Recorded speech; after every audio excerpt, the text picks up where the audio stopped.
네, 전영희입니다. 네, 여주에서 여백서원을 지어서 지키고 최근에는 괴테마을이라는 큰 일을 벌리기 시작한 사람입니다. 그러나 무엇보다 평생 동문학을 한 사람입니다.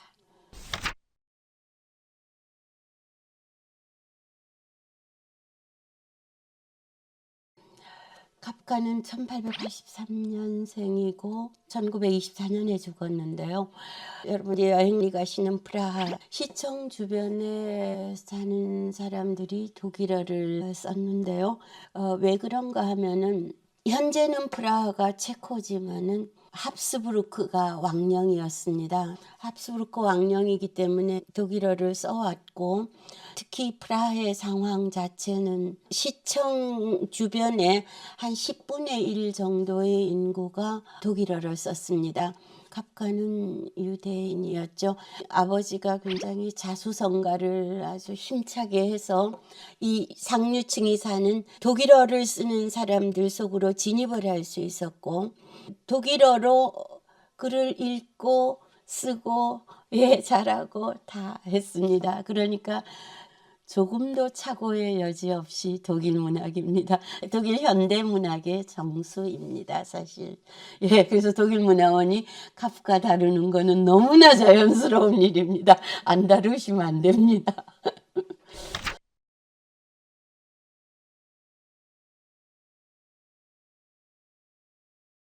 정말 오래됐습니다. 1979년 막 그럴 때 이제 처음 단편들을 번역하곤 했었는데요. 1979년, 80년이 뭐 어느 옛날 얘기입니까? 그래서 한 번은 다시 잠보 개정판을 내야 되겠다고 재작년에 정말 한 문장 한 문장 전부 검토를 하면서 다시 개정판을 냈습니다. 근데 사실 별로 고치지를 못했어요. 그때 얼마나 열심히 했었는지 한 문장 한 문장 검토했건만 고칠 거는 별로 없었어요. 그래서 예를 들면 이런 거 고쳤습니다. 변신의 첫 구절 같은 부분입니다. 그러니까 그래 그렇지 하면서 어느 아침 깨어보니 벌레가 되어 있었다. 얼마나 자연스러운 문장이에요.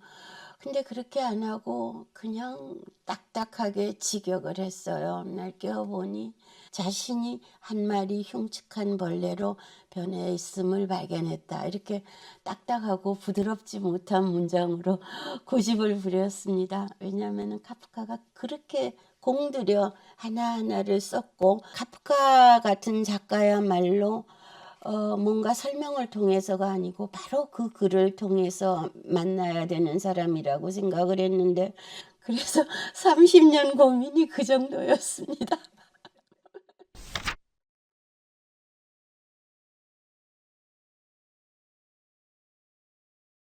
아닙니다. 어렵지는 않았습니다. 왜냐하면은 그 좋은 글을 읽는 것이 너무나 감사했기 때문에 이 번역이 고달프다 뭐 이런 생각은 안 하고요. 깨어나 보니 자신이 흉측한 해충으로 변해 있음을 발견했다 그랬는데, 흉측한 해충, 이 두운의 라이며 독일어로도 ungeheurliches Ungeziefer거든요. 요런 것까지 살려보려고 애를 썼을 만큼 귀한 글이었습니다. 그래서 그런 번역의 어려움은 논외고, 카프카는 해석이 많습니다. 지금도 세계에서 가장 연구서가 많이 나오는 작가입니다. 그런데 어떤 점인가 하면은 우리는 내가 한 마리 버러지 같아 이렇게 생각을 하는데, 카프카는 그냥 버러지에서부터 시작을 해서 버러지 같다는 이 단계가 생략되어 있어요. 그리고 버러지에서부터 시작해서 그 버러지를 너무도 치밀하게, 정말 그 버러지 모습이 여기 기어가는 모습이 다 떠오르게끔 정확하게 그리면서도 다시 생각해 보면 이것은 버러지 이야기가 아니고 이 산업사회를 살아가는 인간의 이야기란 말이에요. 그만큼 비유 속에 정말 많은 것이 압축되어 있고, 정말 진정한 문학성을 보는 사람들이 많다는 건 너무나 기쁘지만은, 다른 한면에서는 늘 이런 산업사회 문제들을 우리가 다 공유하고 있구나, 시달리고 있구나 이런 생각 때문에 좀 늘 마음이 착잡합니다.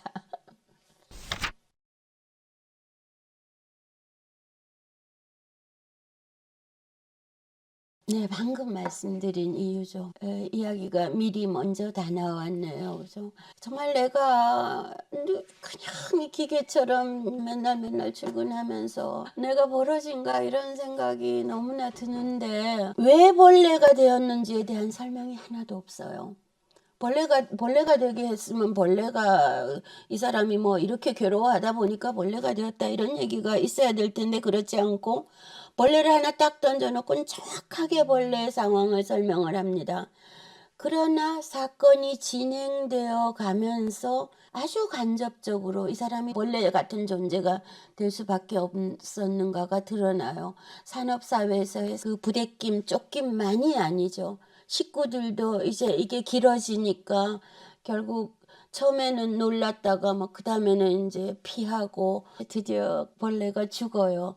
그러니까 홀가분하게 소풍 가잖아요. 어떻게 보면 너무나 비인간적이지만은 또 우리가 그 가족들의 그런 심리도 충분히 이해가 되잖아요. 바로 생각하게 됩니다. 아버지가 편찮으시다면 어떨까? 내가 아프다면 어떨까? 뭐 내가 벌레가 되지 않겠지만 내가 그런 가치 없게 느껴지는 사람이 되면 어떤 상황이 일어날까? 이런 물음이 너무 직접적으로 오기 때문에 그리고 벌레가 되기 전까지는 가족들이 뭐이 그레고르 잠자 하나에 의지해서 다 거기 매달려 살다가 막상 그레고르가 벌레가 되니까 또 각자 자력갱생을 하고 자기 일을 하고 심지어 또 하숙을 치는데 벌레가 기어 나오니까 사과를 던져서 쫓아놓고 그 사과가 박혀서 죽어가고 뭐 이런 장면들이 현실과 비현실이 너무 접속이 돼 있어서 그러다가 갑자기 음악 공부 시켜주고 싶었던 너희 동생이 켜는 바이올린 소리가 들리니까 느닷없이 벌레가 음악이 이렇게 나를 감동시키는데 내가 한 마리 버러지란 말인가 이런 말이 살짝 던져집니다. 예, 너무나 잘 그렸습니다. 산업사회뿐만 아니고 가족들 모든 인간관계들에서 소외받는 사람 그리고 변신에 관해서 참 그 재밌는 경험을 했는데요. 처참한 이야기잖아요. 버러지가 돼서 죽는데 가족들은 좋아서 소풍 가고 그런데 학생들한테 글을 쓰여 보면요. 희망을 읽어내요.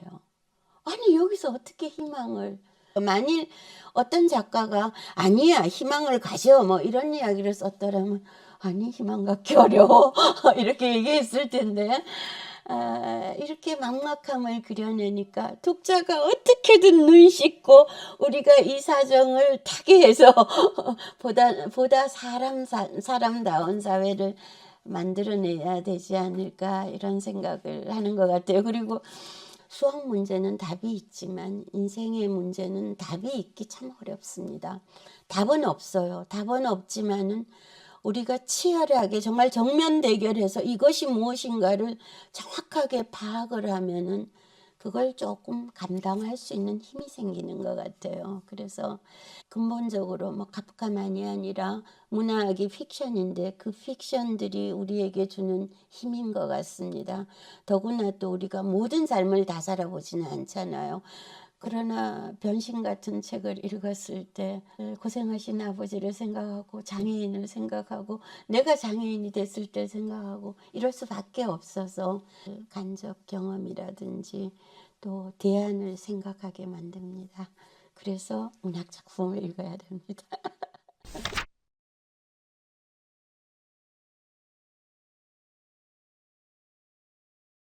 짧은 글을 하나만 읽는다고 하면 법 앞에서를 읽으셔야 될 것 같고요. 정말 한 페이지 조금 넘는 글인데 인생을 너무도 선명하게 보여주는 글이어서 내가 나의 삶을 어떻게 설계할 것인가 들어가려는데 누군가가 막아서 못 들어가요. 그러다가 죽는데 그런데 그 문이 오로지 당신만을 위한 문이었다는 기가 막힌 소리를 듣고 죽습니다. 그러면 내가 내 인생을 어떻게 살아야 될 것인가 정말 그림 한 장을 앞에 놓고 카프카는 정말 선명한 그림을 그려줍니다. 그림 한 장을 앞에 놓고 우리가 내 인생을 정말 많이 생각하게 되고요. 다른 짧은 글들도 다 좋습니다. 공동체 이런 것도 뭐 어떤 집에 있는데 누가 자꾸 나와서 쭉 옆에 서요. 그래서 5이서 이제 우리가 한영제 하기로 했는데 6이 또 와서 서는 거예요. 얘는 안 되겠어. 왜 안 되는지 설명해 주려면 이거 너무 힘들어. 그냥 안 되겠어. 함께 하는 거 좋고. 그러나 거기에 또 어떤 배제의 문제가 생겨날 것인가. 편을 가르는, 선을 긋는 이런 문제들을 너무나 짧은 글 속에 명확하게 정말 담아서 그런 것도 흥미롭고, 문체의 특징 하나만 더 둔다면은 동물이 많이 나와요. 원숭이도 나오고 고양이도 나오고 생쥐도 나오고 그러는데, 예를 들면 이솝에서는 동물이 어떤 교훈을 주는, 이솝 우화에서는 그렇습니다. 근데 카프카에서는 막막함이라고 정리할 수 있어요. 너무나 인생의 막막함이 많이 그려지는데 동물들도 그 막막함을 드러내기 위한 도구들이에요. 동물을 뭐 아름답게 그린다거나 아니면 뭐 그것을 통해서 누구에게 교훈을 준다거나 이런 것 아니고요. 그러나 그 막막함의 이야기들이 기이하게도 우리에게 힘을 줍니다.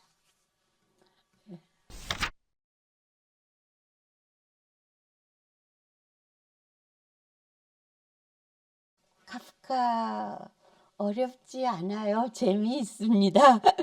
예, 정말 읽으시면 됩니다. 짧은 글들을 읽으시면 정말 많은 자극을 주거든요. 많은 생각하게 되고. 예, 그리고 카프카의 그 유명한 인용고요. 예. Ein Buch muss die Axt sein, für das gefrorene Meer in uns. 우리가 다 얼어붙어 있지만은 그것을 깨는 도끼, 그것이 한 권의 책이거든요. 한 권의 책을 카프카 그렇게 소중하게 여겼습니다. 그렇게 소중하게 여긴 카프카 책은 또 얼마나 소중하겠습니까?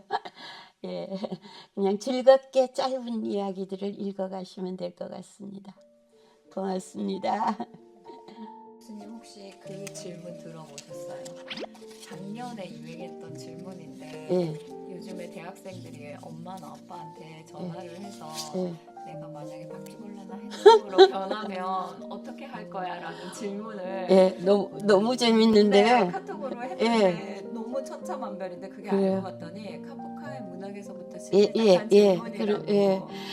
그런데 너무 재밌어요. 일단 그렇게 카프카가 수용된다는 건 너무 좋고, 그러나 좀 아쉬운 점은 엄마가 매충이 됐을 때 내가 어떻게 할 것인가 이러면 훨씬 더 좋죠. 그죠? 그거 좀 바꿨으면 좋겠어요. 방향을. 나 어떻게 해줄 거야? 나 받겠어. 이거 말고 네가 그랬을 때 내가 어떻게 해줄 거야? 이렇게 바꿔야죠. 제가 그 질문을 다시 바꿔보겠습니다.